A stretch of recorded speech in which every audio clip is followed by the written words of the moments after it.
Bonsoir à tous et bienvenue à cette nouvelle édition du JT d'Ici TV. Au programme ce soir, Pierre Bénard ne laissera rien passer. Le préfet des Hautes-Alpes était notre invité ce midi sur l'antenne de d'ici Radio.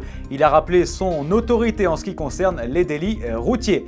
Un grand merci à mes choristes. Ces mots, ce sont ceux de Kevinos, chef de chorale dans les Alpes du Sud. Il s'apprête à sortir un album avec André Manoukian dans quelques semaines. Vous l'entendrez dans cette édition.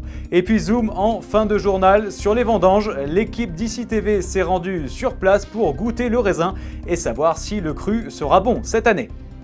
Mais avant toute chose, notre traditionnelle image du jour est consacrée ce soir à cet accident qui s'est produit en haut du col Bayard ce matin. Une voiture et un autocar transportant des enfants se sont percutés. Heureusement, les enfants ne sont pas blessés. Quant à la conductrice de la voiture, elle a été évacuée vers le CH de Gap. Elle souffre de problèmes au niveau de la rate. Pierre Bénard est intransigeant. Le préfet des Hautes-Alpes était sur notre antenne ce midi. Il en a profité pour rappeler toute son opposition, toute sa fermeté à l'alcool au volant. Écoutez-le, il est au micro de Jean-Marc Passeron. C'est quand on se rend à 4h30, 5h du matin, sur un bord de route, où dans une voiture, il y a 4 jeunes, entre 19 et 20 ans, qui se sont pris un arbre, qui sont totalement en sang, qui sont décédés, avec les parents qui arrivent en hurlant parce qu'ils voient leur fils mort. Et quand on voit ça, quand on est préfet, on n'a aucun état d'âme. Moi, je préfère entendre une personne qui proteste parce qu'on lui a retiré son permis que d'entendre une mère de famille qui hurle parce qu'il y a son enfant qui est mort dans une voiture. Autre sujet évoqué ce midi par Pierre Bénard, la rocade de Gap. Il ne devrait plus y avoir de problème de timing. Les travaux devraient débuter avant la fin de l'année 2013. Sortie le 11 novembre prochain, la chorale des montagnes arrive dans les bacs dans quelques semaines maintenant. Kevinos, le chef des chorales dans les Alpes du Sud, était notre invité ce midi. Alors il va sortir cet album chez Sony en compagnie d'André Manoukian. Il a tenu à féliciter ses choristes qui se sont impliqués énormément pour ce projet.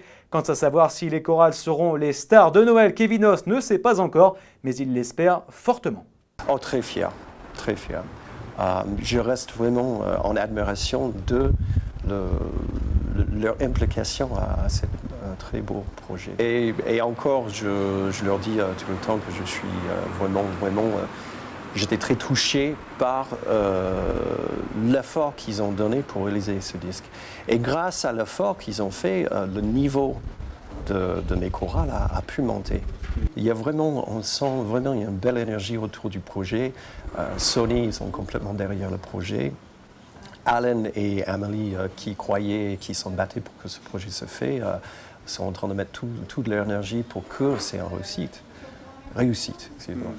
Après, on ne sait pas où ça peut nous emmener. Saviez-vous qu'un dos d'âne peut séparer un quartier privé d'un quartier public ? À Gap, c'est le cas par exemple avec le domaine du lac et le quartier des Grandes Terres. Alors évidemment, un quartier privé peut bénéficier des avantages d'un quartier public. Un quartier public au contraire peut se gérer comme un privé. Bref, cela paraît compliqué mais pas tant que ça. Dossier complet à retrouver sur dici.fm. C'est une tradition, à cette époque, dans le Champsaur, on mange le plat de la chèvre.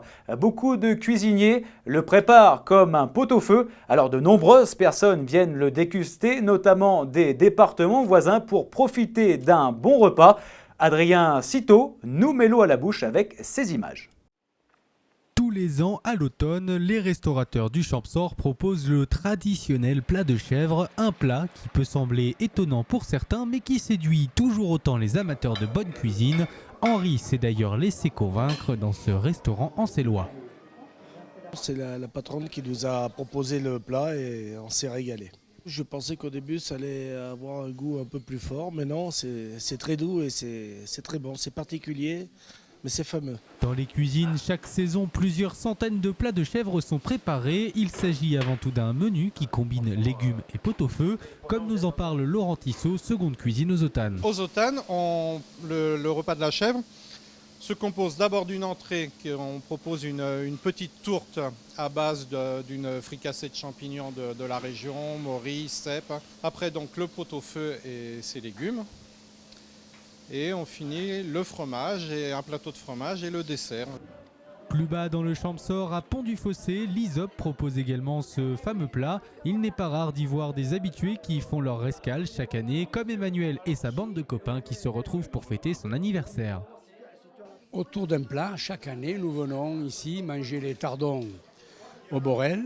Et puis à la fin de la fête, enfin le dimanche à midi, on vient manger le pot-au-feu de chèvre à ce restaurant qui est chaque année, c'est la tradition. On n'a pas l'occasion chez nous d'en faire, quoi. Il n'y a qu'ici qu'on le mange. Chaque année, c'est mon anniversaire, le 5 octobre, et ça tombe comme ça. Il ne reste plus qu'à découvrir ce plat qui vous fera peut-être, vous aussi, qui sait, devenir chèvre. Une info, média, tenez, les Hautes-Alpes n'en finissent plus de faire la une des chaînes nationales. Demain, c'est France 2, avec une équipe d'envoyés spéciales qui se rendra sur le marché de Briançon. L'idée, filmer et suivre une productrice de fromage. Allez, je vous l'ai promis en titre, zoom maintenant sur les vendanges qui ont débuté dans les Alpes du Sud. Ce matin, Olivier Milleville et Marine Tatiboué se sont rendus à la frontière du 04 et du 05 pour savoir si le raisin était bon. Alors, le cru sera-t-il excellent cette année? Reportage en images. Ce geste, les vignerons des coteaux de la Durance étaient impatients de pouvoir l'exécuter. Il s'est fait attendre le temps des vendanges, 15 jours de retard, mais depuis lundi matin, les premières grappes ont été cueillies. Marc Allemand, vigneron depuis des années sur la commune de Théus, exprime un véritable soulagement. Oui, avec le beau temps, des beaux raisins, des bons raisins, tout va bien. Oui, par rapport à certaines années précédentes, il y a 15 jours de retard, mais par rapport à des campagnes que j'ai connues dans les années 80-90, c'est une date quasiment normale. Pour ce qu'on a cueilli pour le moment, ça va très bien, c'est parfait. Il y a une belle quantité, il y a une bonne qualité, les vignes sont saines, il n'y a pas de maladie. Il n'y a pas de pourriture, il n'y a pas de... le degré est tout à fait correct, c'est très bien. Je mange énormément de raisins pendant la période des vendanges. C'est quotidien ça. Et il est bon, donc ça me fait plaisir parce que je dis ça, il a beaucoup de goût, il est bien sucré, donc c'est bon ça.